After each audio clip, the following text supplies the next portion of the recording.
Des morts mystérieuses dans l'entourage d'Hillary Clinton. Le 8 novembre 2016, les élections américaines vont se terminer avec le choix d'un nouveau président ou d'une nouvelle présidente. Comme tous les candidats précédents, Hillary Clinton et Donald Trump montrent au peuple un visage pacifique et ils promettent la paix mondiale. Cela n'a rien à voir avec la réalité, et le passé d'Hillary Clinton le montre clairement.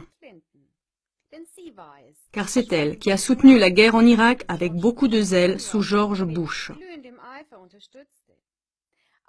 De même, quand elle était ministre des Affaires étrangères sous Barack Obama, elle a joué un rôle clé dans les attaques de l'OTAN contre la Libye.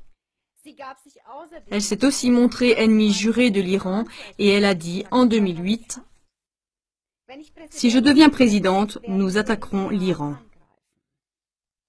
Il est sûr et certain que nous allons voir ce que Donald Trump et Hillary Clinton entendent par paix mondiale. En voici un petit aperçu. Depuis juin 2016, les cas de décès se multiplient dans l'entourage d'Hillary Clinton. Les 6 hommes, dont les noms suivent, sont morts parce qu'ils ont essayé de révéler les pratiques criminelles des Clinton. John Ash, ancien président de l'Assemblée générale des Nations unies entre 2013 et 2014, aurait dû être un témoin pour des transferts d'argent illégaux de l'homme d'affaires chinois Zhang vers le comité démocrate sous le président Bill Clinton.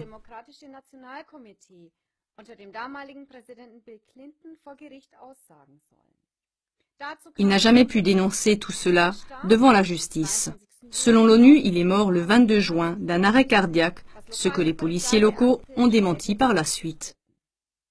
Mike Flynn, journaliste d'investigation, est mort le 23 juin de manière mystérieuse.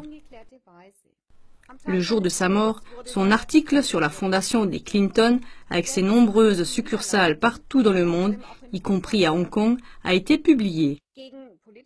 En échange de cadeaux politiques, la fondation des Clinton a été soutenue financièrement par des hommes d'affaires chinois et par le gouvernement chinois à Pékin.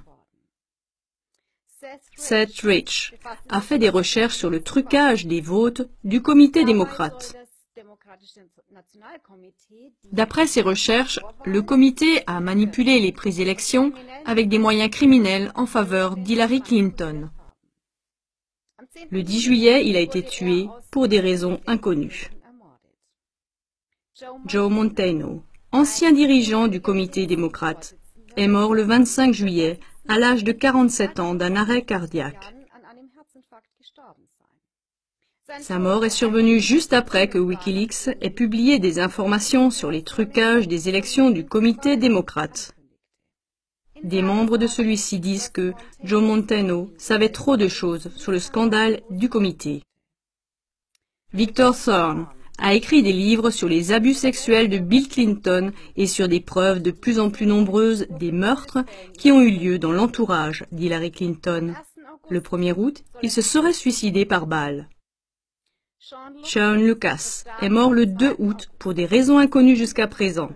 Il prétendait que les élections présidentielles étaient une escroquerie. Chers téléspectateurs, d'un côté, ces cas de mort sont tragiques. Mais d'un autre côté, ce qui est aussi tragique, c'est que les grands médias occidentaux n'en parlent pas.